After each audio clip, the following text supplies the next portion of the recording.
Halo, aku Alia dan kalian akan mendengarkan suaraku di beberapa menit ke depan. Di sini aku bakal cerita nih tentang pengalamanku.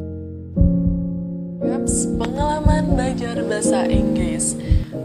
Actually aku nggak suka banget sih waktu aku SD, SMP, SMA itu waktu aku benci banget lah. Nah, waktu when I was near high school, I had a bad experience. Waktu guruku manggil namaku di depan kelas dan didukung dengan temanku yang kepo, dan lah biar tahu semua kalau nilaiku kurang bagus di situ. Salah satunya juga aku pernah bertengkar sama temanku gara-gara tanya jawab bahasa Inggris. Itu sampai el-elan, itu aku inget banget. Dari situ aku sumpah serapah ya, ngeri beneran, aku pernah sumpah serapah.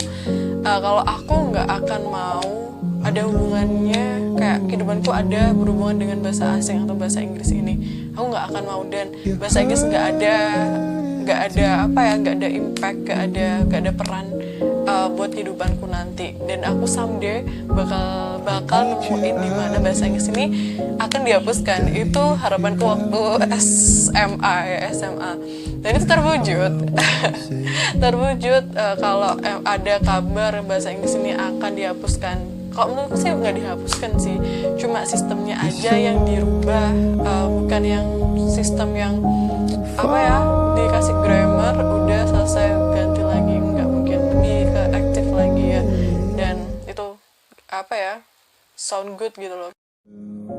Aku punya teman sih waktu SMP, namanya Indah, Veronica Indah.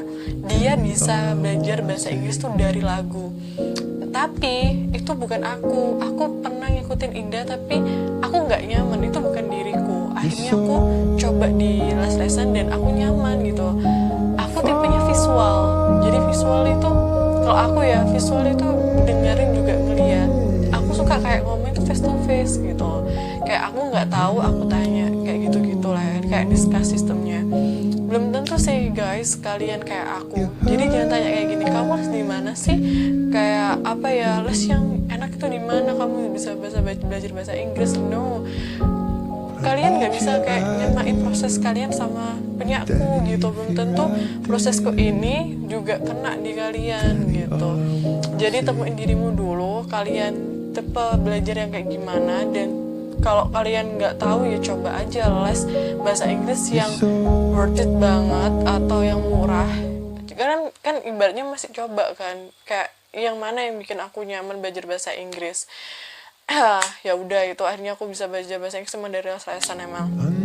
Nah, kita kembali ya, kalian harus punya why dulu, punya kenapa kalian harus belajar bahasa Inggris. Kalau kalian belum nemuin itu agak susah sih. Waktu itu why-ku itu kenapa aku belajar bahasa Inggris, soalnya nggak tahu ya, emang itu jodoh ya, kayak jodoh. Kayak ya udah, yakin aja, pingin aja kenalan sama bahasa Inggris ini.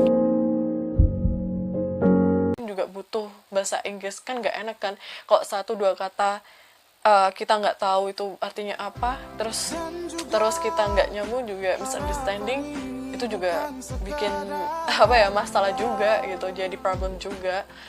Nah, di situ kalian harus realize jadi fungsinya dan manfaatnya apa sih di kehidupan kalian. Jangan kehidupan bangsa dan negara dulu, kehidupan kalian dulu aja sih, itu cakupannya terlalu besar. Jadi kehidupannya kalian itu apa. Kalau kalian emang kayak ekonomi atau wirausaha, itu penting banget. Semua jurusan sekarang itu kayak semuanya tuh butuh tuh full, dan bahasa Inggris yang diutamain gitu.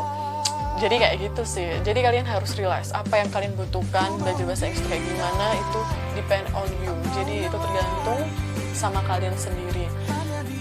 Ya itu, jadi cerita kayak gitu, kalian bisa belajar bahasa Inggris di lewat manapun, film, lagu, atau dari les-lesan. Itu juga mempengaruhi gitu loh. Jadi nyaman kalian tuh di mana. Setelah itu ya udah, kalian lanjutkan. Apapun kalian pilih belajar bahasa Inggris tuh, aku nggak ngomong kalau belajar bahasa Inggris itu susah. Aku nggak bilang kalau belajar bahasa Inggris itu gampang dan durasinya itu cepet. Enggak, aku sampai sekarang pun masih belajar bahasa Inggris. itu aku udah belajar bahasa Inggris sudah 2 tahun dan aku belum dikatakan bisa dan belum dikatakan aku udah pro banget, belum. Aku masih belajar dan aku masih menghafalkan vocab. Kalau kita pilih ya, seandainya kita pilih belajar bahasa Inggris, ya milih itu mudah tapi bertahan itu sulit. Kalian bertahan untuk aku bisa belajar bahasa Inggris, ya itu pilihan, tapi untuk prosesnya itu kalian harus bertahan. Nah, halangan belajar bahasa Inggris ini apa sih? Kalau aku sih ya, toxic friend itu pasti ada. Kayak apaan sih ngomong kayak gitu, aksenmu kayak dibuat-buat gitu, pasti ada kayak gitu. Kayak mungkin mereka kurang tahu lah kayak kita belajar bahasa Inggris tuh kayak gimana. Terus komunikasi di Indonesia ini masih bukan tabu ya, kayak masih belum ini loh, kayak buat proses belajar bahasa Inggris tuh agak susah kalau buat ngomong. Satu ya, kunci belajar bahasa itu adalah praktek. Kalau kalian nggak pernah praktek juga nothing gitu, kayak nggak ada apa-apanya gitu.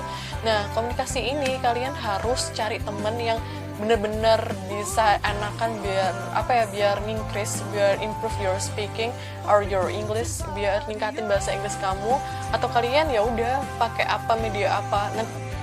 Jadi prosesku, mediaku, waktumu buat belajar bahasa Inggris itu beda.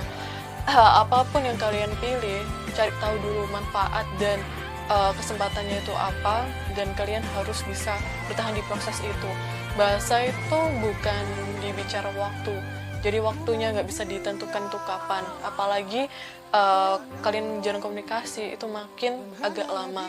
Ya usahain kalian bisa komunikasi pakai bahasa Inggris pada siapapun, udah nggak peduli itu responnya orang kayak gimana.